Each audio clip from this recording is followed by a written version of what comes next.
అకాలంగా కురిసినటువంటి వర్షం ద్వారా అరటి తోటలు, మామిడి తోటలు, చీనీ తోటలు, అన్ని సపోటా తోటలు అన్నీ కూడా పాడైపోయినాయి, నేలబడిపోయినాయి, కాయలన్నీ కింద నిరియబడిపోయినాయి.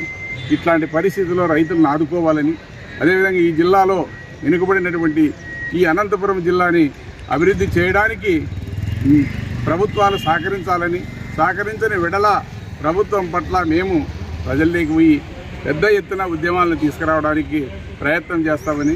మొట్టమొదటగా ఈ జిల్లాలో ప్రధానంగా జరుగుతున్నటువంటి అన్యాయము లైనింగ్ పనులు. అంద్రేనివా ఈరోజు మన జిల్లాలో మిట్ట ప్రాంతంలో వెళ్ళిపోతుంది, ఇది చిత్తూరు జిల్లాకి.